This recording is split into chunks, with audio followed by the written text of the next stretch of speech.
अच्छा, तो ये कारण है जिसकी वजह से भारत में लोग बहुत तेजी से नेटवर्क मार्केटिंग को ज्वाइन कर रहे हैं। मुझे तो आज पता चला। अब तो 100% लग रहा है कि कुछ करना ही पड़ेगा। हाँ, ये कर लो पहले।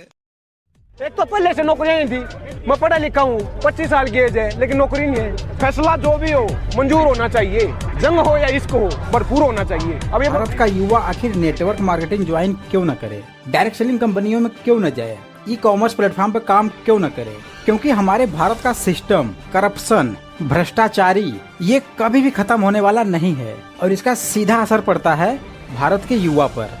एक तो आप मुझे बता दो, रोजगार है ही नहीं देश में, क्योंकि सेंटर और स्टेट की मिला के ना 2 करोड़ नौकरियां, सरकारी नौकरियों की बात कर रहा हूँ मैं, केवल 2 करोड़ नौकरियां हैं, उसमें मारामारी है। बात क्या है कि 200 कुत्ते हैं, 1 रोटी का टुकड़ा है, खाना एक कोई है, कंपटीशन इतना ज्यादा है, ऊपर से जो है उनको बेचा जा रहा है। पहले क्या था, इनडायरेक्टली तरीके से बेचा जाता था, अब डायरेक्टली बेचा जा रहा है। क्यों बेचा जा रहा है? लेटरल एंट्री आई, आपको पता होगा।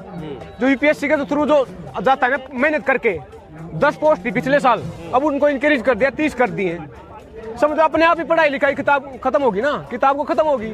जब यूपीएससी आप पढ़ोगे तो मेहनत होती 1 साल होगी, जब जाके कोई क्लियर करता है मुश्किल से 700-800 पोस्ट निकलती थी। अब उनको लेटरली बैकडोर है ना, वो जो सरकारों के पिट्ठू होते हैं ना, किचन के नियर एंड डियर्स होते हैं, उनको सेलेक्ट करेंगे। वो ट्रांसपेरेंसी नाम के कोई चीज होती नहीं, सबको पता है। पहले क्या सेटिंग करके होता था, रुपए दे के बेच के नौकरियों को, अब ऐसे कर रहे हैं। दूसरी बात, आप एसएससी की बात कर लो, एसएससी का आंदोलन हुआ था 2-3 साल पहले, आपको सबको पता है। सीजीएल जो एसएससी कंडक्टर आधे का एग्जाम होता है, अच्छी नौकरी होती है, 2018 में पेपर हुआ, आज तक रिजल्ट नहीं आया है।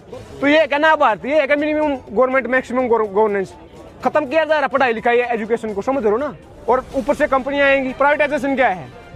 अब जैसे लॉकडाउन हुआ, 8 करोड़ माइग्रेंट लेबर अपने घर गए।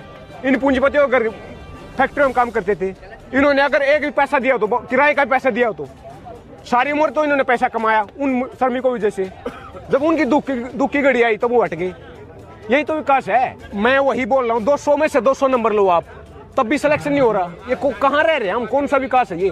दूसरी बात, प्राइवेटाइजेशन बोल रहा हूँ ना मैं। जो पीएसयू होते हैं ना, उनको बेचा जा रहा है, तो नौकरी तो प्राइवेट हाथों में चली गई। क्योंकि पीएसयू क्या है, कॉर्पोरेट ग्राउंड उद्योगपति वो खरीदेंगे उनको, कंपनियों को, तो अपनी मर्जी से वो सरकारी इतनी सैलरी देंगे क्या? 10-10 हजार रुपये सैलरी दी जा रही है। तो ये विकास खत्म होने जा रहा है देश। नया बजट आया, उसमें बोला कि 2 तो बैंक बेचे जाएंगे, एक बीमा क्षेत्र की कंपनी बेची जाएगी।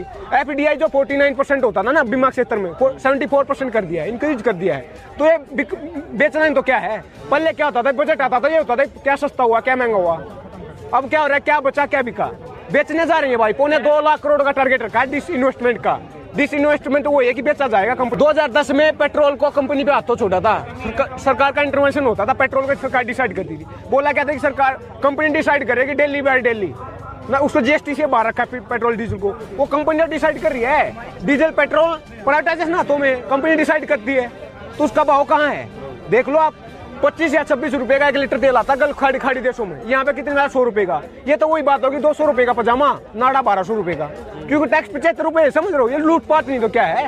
ये खत्म नहीं करने जा तो क्या है? एक तो पहले से नौकरियां नहीं थी। मैं पढ़ा लिखा हूँ, 25 साल की एज है, लेकिन नौकरी नहीं है। समझ रहे हो ना बात को? तो एक तो पहले नौकरियां थी, उनको खत्म किया जा रहा है। बोला ना बैकडोर से लेके आएंगे, लेटरल एंट्री बेचा भी जा रहा है, सबको पता है। ऊपर से प्राइवेटाइजेशन कर रहे हैं, अपने आप ही खत्म होगी पढ़ाई लिखाई किताब। और जो डिसेंट यूज करेगा, जो पढ़ा लिखा होगा, उसको जेल में डाल देंगे।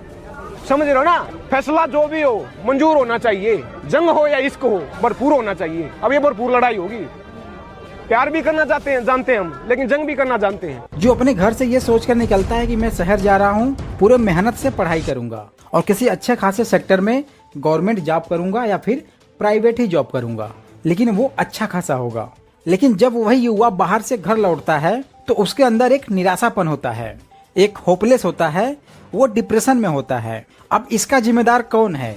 वो युवा खुद या भारत की सरकार? हमारे भारत का सिस्टम ऐसा है और जिसके लिए एक एलिजिबिलिटी और क्राइटेरिया भी होता है, लेकिन एमपी, एमएलए, सीएम, पीएम के लिए कोई भी एलिजिबिलिटी क्राइटेरिया नहीं है। मैं मानता हूं कि आप नेटवर्क मार्केटिंग नहीं करना चाहते हो, कभी भी नहीं करना चाहते हो। आप तो रह लोगे, लेकिन आपके घर वाले कैसे रह पाएंगे? आप उनका पालन पोषण कहाँ से कर पाओगे? मैं आपको कई बार बोल चुका हूँ, प्राइवेट सेक्टर अब लेना बंद कर दिए हैं। गवर्नमेंट का हाल आपको पता है। आप करोगे तो करोगे क्या दोस्त? और आपके पास कितनी बड़ी एजुकेशन है, कितनी बड़ी डिग्री है आपके पास। एक IITian एक NITian भी आज बेरोजगार है। अब इससे बड़ी डिग्री क्या हो सकती है। MTech, BTech, PhD, MPhil, इन सबसे बड़ी डिग्री क्या हो सकती है।